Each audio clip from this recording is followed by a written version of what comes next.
दोस्तों very good morning to all of you. आज के इस शानदार वीडियो में आप सभी का स्वागत करता हूं। दोस्तों आज का जो हमारा पहला प्रश्न बना है वो मोस्ट इम्पॉर्टेंट क्वेश्चन है। क्वेश्चन कुछ इस तरीके से बना है कि हाल ही में अल्ट्रा वायलेट रेस यानी कि यूवी रेस, जिसको हिंदी में पराबैंगनी किरणों के नाम से जानते हैं, उससे मेट्रो कोचेस को सैनिटाइज करने वाली भारत की पहली मेट्रो सेवा कौन सी बनी है? तो आंसर हो जाएगा यहाँ पर Lucknow metro. Option number C इसका राइट आंसर हो जाएगा।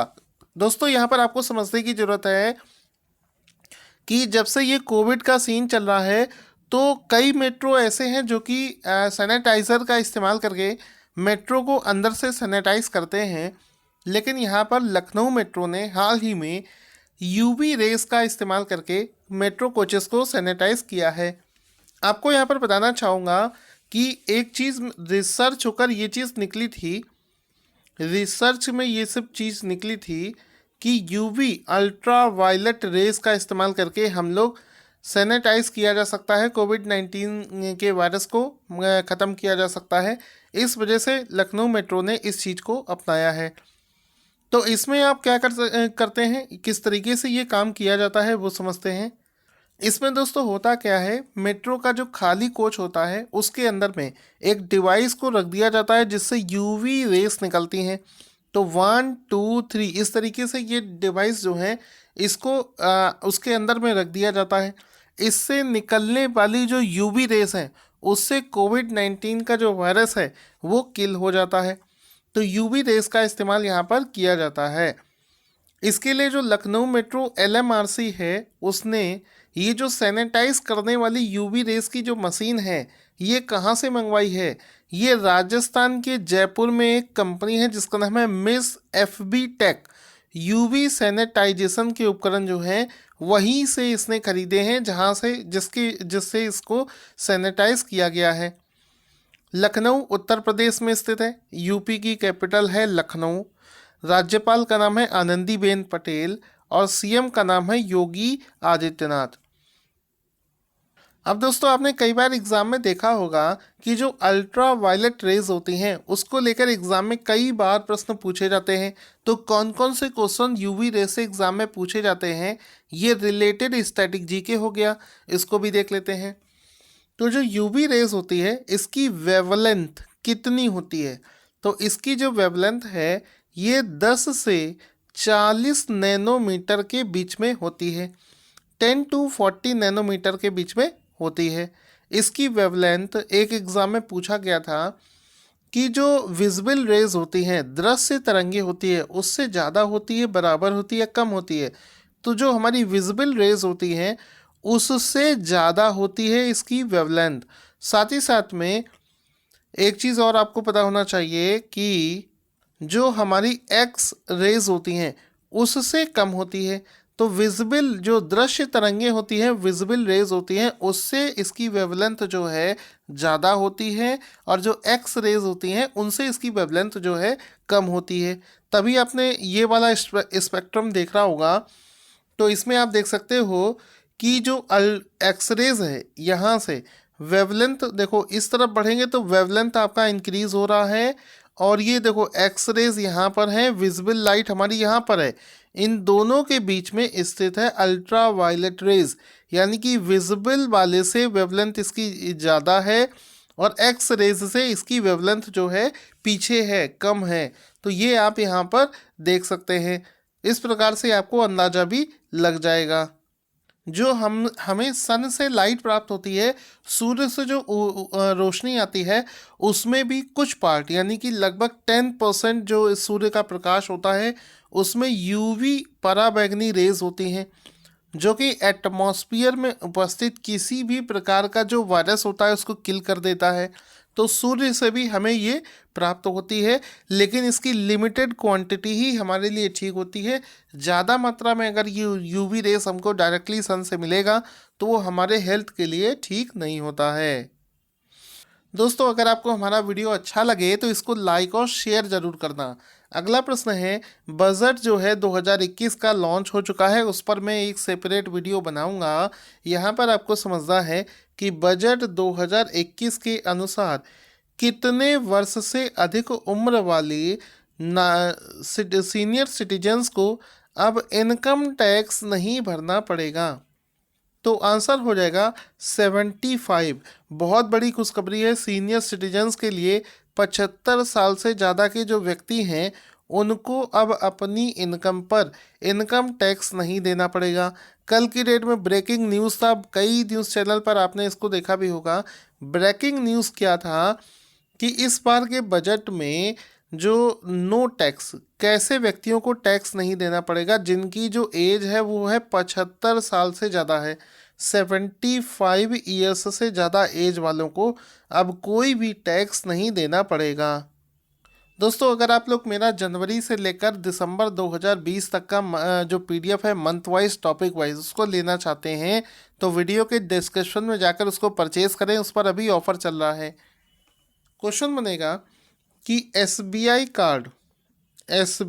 कार्ड के नए एमडी और सीईओ कौन बनाए गए हैं।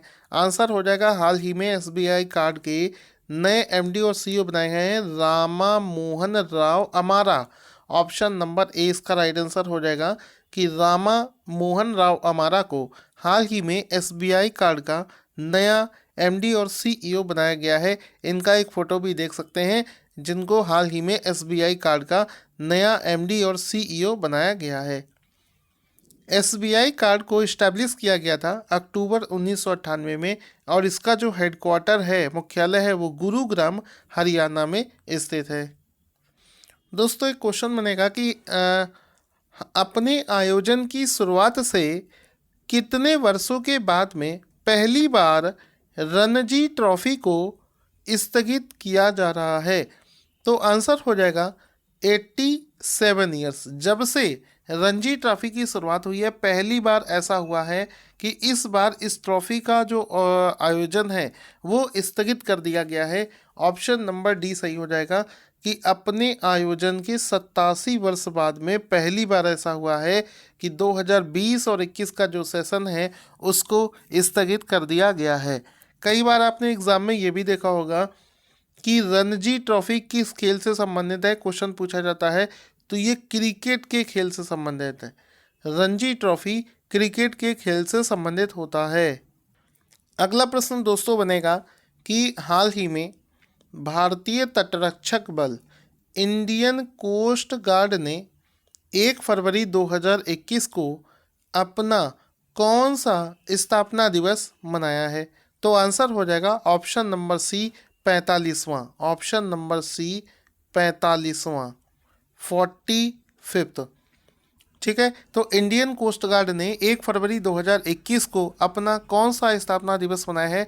तो इसके स्थापना के 45 वर्ष पूरे हो गए हैं इंडियन कोस्ट गार्ड के। तो ऑप्शन नंबर सी इसका राइट आंसर हो जाएगा। अब चूंकि इसकी बात हुई है, इसी से रिलेटेड हम लोग जीके कर लेते हैं। इम्पॉर्टेंट डेज कौन कौन से, डिफेंस के जितने भी इम्पॉर्टेंट डेज होते हैं वो देख लेते हैं। जैसे इंडियन आर्मी डे 15 जनवरी को मनाया जाता है। इंडियन एयर फोर्स डे 8 अक्टूबर को मनाया जाता है। इंडियन नेवी डे 4 दिसंबर को मनाया जाता है। इंडियन कोस्ट गार्ड डे आपको बताया मैंने 1 फरवरी को मनाया जाता है।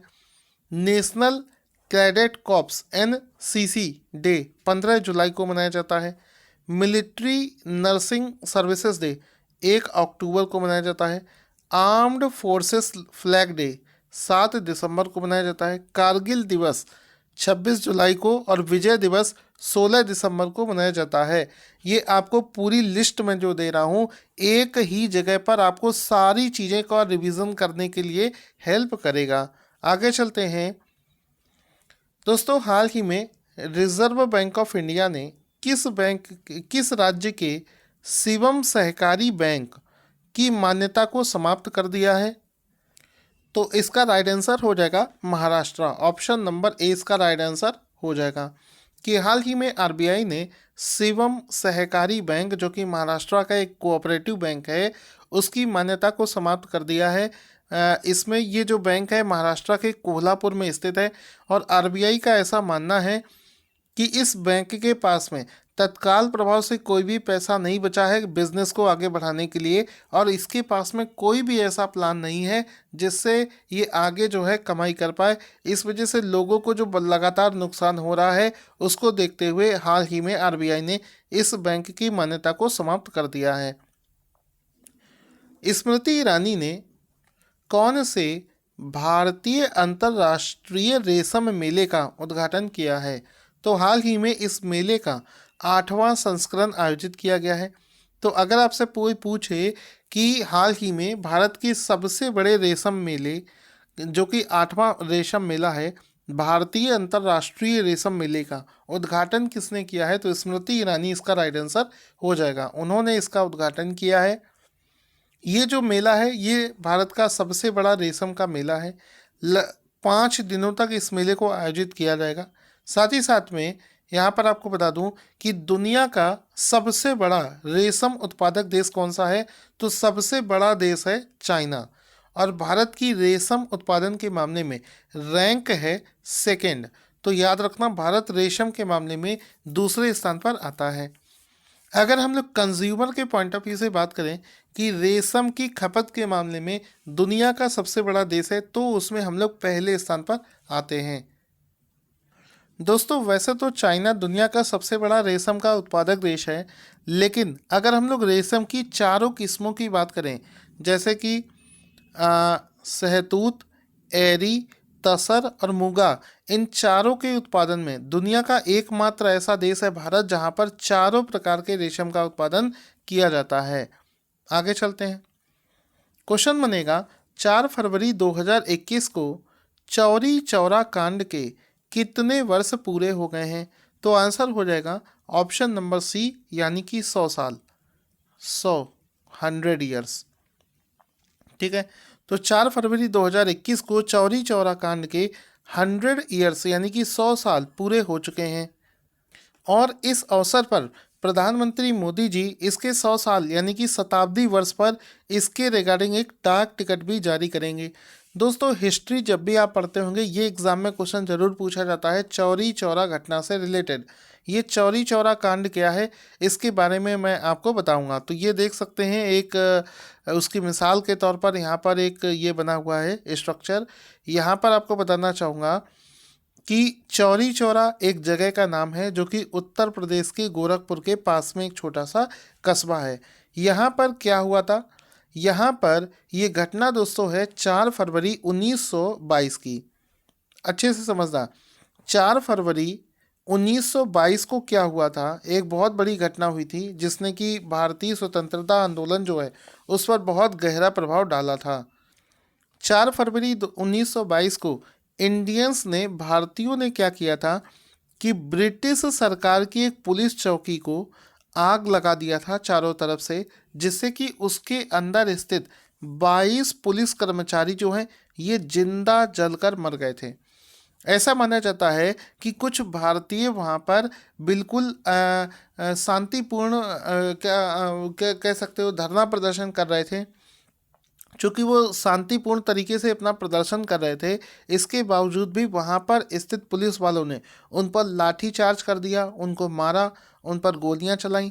तो जिसके चलते उन्होंने क्या किया कि वो जो भारतीय वहाँ पर स्थित थे जो कि पहले बिल्कुल शांतिपूर्ण प्रदर्शन कर रहे थे, उन्होंने उस चौकी को, उन पुलिस वालों को मारना शुरू कर दिया। तो जिसके बाद में वो जो पुलिस वाले थे वो भागकर अपने पुलिस स्टेशन में छिप गए। इसके बाद में बाहर से उस पुलिस स्टेशन को आग लगा दी गई जिसमें कि 22 पुलिस कर्मचारी जो हैं जिंदा जलकर मर गए थे। ये घटना चौरी चौरा कांड के नाम से जानी जाती है क्योंकि ये गोरखपुर के चौरी चौरा नामक स्थान पर हुआ था। अब एक प्रश्न पूछा जाता है कि चौरी चौरा कांड से आहत होकर महात्मा गांधी जी ने अपने किस आंदोलन को वापस लेने का फैसला किया था? तो चौरी चौरा कांड से प्रभावित होकर गांधी जी एक आंदोलन चला रहे थे जिसका नाम था असहयोग आंदोलन।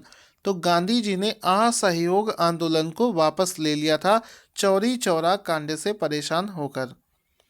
ठीक है, इसके अलावा चौरी चौरा कांड के बाद ही ऐसा हुआ था कि जो हमारे देश के जो स्वतंत्रता आंदोलन में शामिल होने वाले जो क्रांतिकारी थे वो दो गुटों में बदल गए थे। एक का नाम था नरम दल और दूसरे का नाम था गरम दल। तो दो दलों का ये जो अलगाव है ये चौरी चौरा कांड के बाद में हुआ था। फिर आपसे पूछा जाता है कि बताओ नरम दल के नेता कौन थे, गरम दल में कौन कौन से लोग थे। तो गरम दल के मैं आपको नाम गिनाता हूँ। शहीद ए आज़म भगत सिंह, सुखदेव, राजगुरु, राम प्रसाद बिस्मिल, चंद्रशेखर आज़ाद, ये सभी क्रांतिकारी जो हैं ये गरम दल के नायक थे। तो ये आपसे एग्जाम में पूछे जाते हैं। क्वेश्चन बनेगा, किस संस्था ने जनवरी 2021 में इनोवेशन सैंडबॉक्स वेब पोर्टल की शुरुआत करी है। तो आंसर हो जाएगा हाल ही में बॉम्बे स्टॉक एक्सचेंज BSE ने फिनटेक कंपनियों के लिए, फाइनेंस की कंपनियों के लिए इनोवेशन सैंडबॉक्स की एक वेब पोर्टल की शुरुआत करी है। यहाँ पर आप देख सकते हैं BSE sets up innovation sandbox web portal. ठीक है, BSE ने इसको इस्टेब्लिश किया है। हाल ही में किस संगठन ने अपने विश्व पर्यटन बैरोमीटर में 2020 को रिकॉर्ड पर सबसे खराब वर्ष के रूप में सूचित किया है। यानी कि जो टूरिज्म के हिसाब से अब तक का सबसे खराब वर्ष अगर कोई रहा है तो वो रहा है 2020। इस चीज़ की घोषणा करी है UNWTO ने। ठीक है, तो ऑप्शन नंबर 20 का राइट आंसर हो जाएगा UNWTO ने इस चीज़ की घोषणा करी है। तो ऑप्शन नंबर 20 का राइट आंसर हो जाएगा। UNWTO united nation world tourism organization. जैसा कि आप सबको पता है कि 2020 में कोरोना वायरस की वजह से टूरिज्म बिल्कुल ख़त्म हो गया था। इस वजह से 2020 को सबसे खराब वर्ष घोषित किया गया है। दोस्तों, आज का क्वेश्चन जिसका आंसर आपको देना है कि आयुष्मान भारत योजना का नया CEO किसे अपॉइंट किया गया है। अपना आंसर कमेंट बॉक्स में लिखना ना भूलें।